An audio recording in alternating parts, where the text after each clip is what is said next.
안녕하십니까. 시애틀 부동산 TV입니다.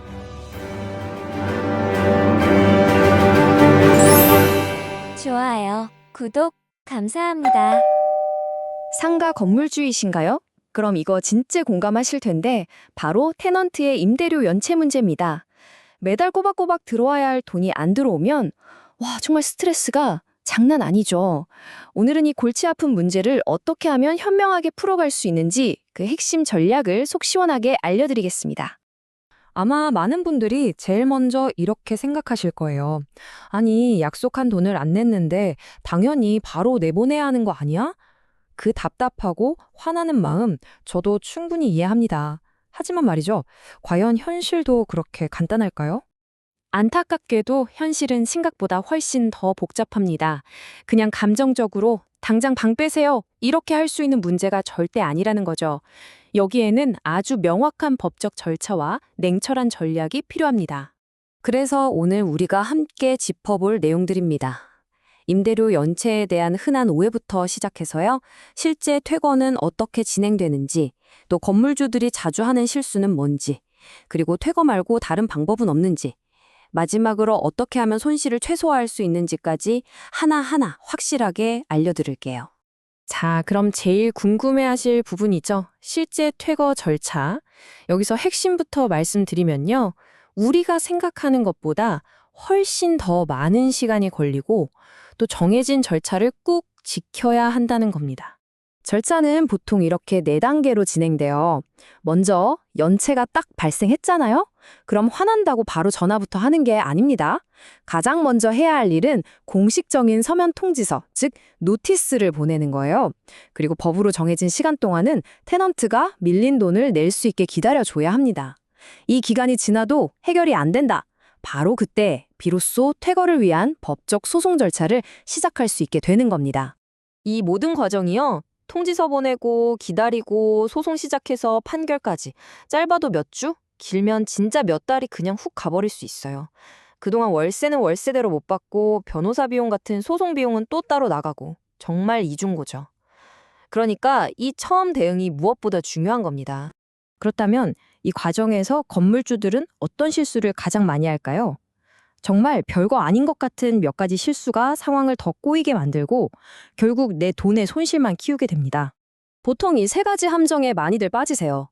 첫째, 에이 사정이 있겠지, 좀 기다리면 주겠지 하는 막연한 희망으로 연락을 미루는 거.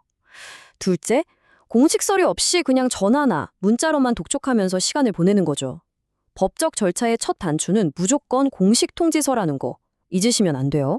그리고 마지막, 이게 제일 최악인데 바로 감정적으로 대응하는 겁니다. 화내고 소리쳐봤자 문제 해결에 1도 도움이 안 됩니다. 관계만 나빠질 뿐이죠. 이 한마디가 모든 걸 말해줍니다. 연체 문제 해결은요, 감정 싸움이 아니라 철저한 속도 싸움입니다. 얼마나 빨리 상황을 인지하고 얼마나 신속하게 정해진 절차를 시작하느냐에 따라서 여러분의 자산 손실 규모가 결정된다고 보시면 돼요. 자, 여기서부터 아주 중요한 관점의 전환이 필요합니다. 많은 분들이 연체 이꼴 퇴거, 이 공식만 생각하시는데요. 때로는 퇴거가 최선의 답이 아닐 수도 있습니다. 오히려 더 큰 손실로 이어지는 지름길이 될 수도 있어요. 한번 입장을 바꿔서 생각해 볼까요? 테넌트가 왜 임대료를 못 내고 있을까요? 물론 정말 사업을 접어야 할 만큼 어려운 경우도 있겠지만 어쩌면 잠깐 힘든 걸 수도 있거든요. 예를 들어서 단기적으로 자금 흐름이 막혔다거나 아니면 계절을 타는 사업이라 지금이 비수기라거나 혹은 예상치 못한 일로 잠시 매출이 뚝 떨어진 상황일 수도 있다는 거죠. 이 표를 보시면 그 차이가 확 와닿으실 거예요. 감정적으로 대응하면 그냥 나가! 하고 소송으로 직행하고 대화가 끊기지만 전략적으로 접근하면 다른 길이 보입니다. 예를 들어 밀린 임대료를 몇 달에 걸쳐서 나눠낼 수 있게 분할 납부 계획을 세워주거나 몇 달만 임대료를 살짝 조정해주는 일시적 조건 조정도 방법이죠. 아니면 더 길게 보고 임대계약 재협상을 통해 테넌트가 다시 일어설 기회를 줄 수도 있습니다.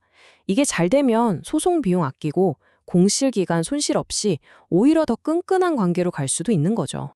결국 이 모든 이야기는 효과적인 자산 관리 전략으로 이어집니다. 문제가 터진 뒤에 허둥지둥 수습하는 게 아니라 문제가 생겼을 때 어떻게 하면 손실을 최소화할 수 있느냐에 대한 시스템의 문제라는 거죠. 자, 이 정의가 정말 중요합니다. 상가 관리의 핵심은 문제가 아예 안 생기게 하는 마법이 아니에요. 그건 사실 불가능하죠. 진짜 실력은 문제가 딱 터졌을 때 얼마나 빠르고 얼마나 효과적으로 그리고 얼마나 전략적으로 관리하느냐. 바로 여기서 프로와 아마추어의 차이가 드러나는 겁니다. 뛰어난 자산 관리자는 이런 프로세스를 시스템으로 갖추고 있습니다. 매일같이 임대료 입금 현황을 모니터링하고 연체가 발생했네? 그럼 단 하루도 지체 없이 바로 공식 통지서를 발송합니다. 그리고 감정 섞지 않고 데이터를 기반으로 테넌트와 명확하게 소통하고 최악의 경우를 대비해서 항상 법적 절차를 미리 준비해두죠. 이 모든 게 유기적으로 돌아갈 때 건물의 솜씨를 펀실습니다. 자, 지금까지의 긴 내용을 한번 정리해 보겠습니다. 이 복잡한 상가 임대료 연체 문제를 해결하기 위해서 우리가 꼭 기억해야 할 가장 중요한 세 가지 원칙은 과연 뭘까요? 바로 이 세 가지입니다. 첫째, 감정적인 기다림이 아닌 신속한 조치. 둘째, 주먹구구식이 아닌 법에 근거한 정확한 절차. 그리고 마지막으로 무조건 퇴거가 아닌 상황에 맞는 현실적인 해결 전략. 이 세 가지 기둥이 여러분의 소중한 자산을 지키는 가장 강력한 무기가 될 겁니다. 솔직히 이 모든 절차를 정확히 따르고 감정은 싹 빼고 전력적으로 협상하는 거 바쁜 건물주 입장에서 이걸 혼자 다 챙기기는 정말 어렵습니다. 맨 처음에 느꼈던 그 스트레스와 답답함이 계속될 수밖에 없죠. 바로 이 지점에서 전문가, 즉 여러분의 시간과 마음의 평화를 지켜줄 조력자가 필요한 겁니다.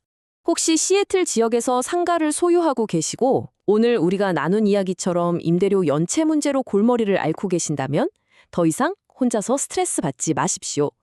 저희 이상원 부동산은 단순히 문제를 처리하는 것을 넘어서 체계적인 관리 시스템을 통해 건물주님 돼서 본업에만 집중하실 수 있도록 든든한 방패가 되어드립니다.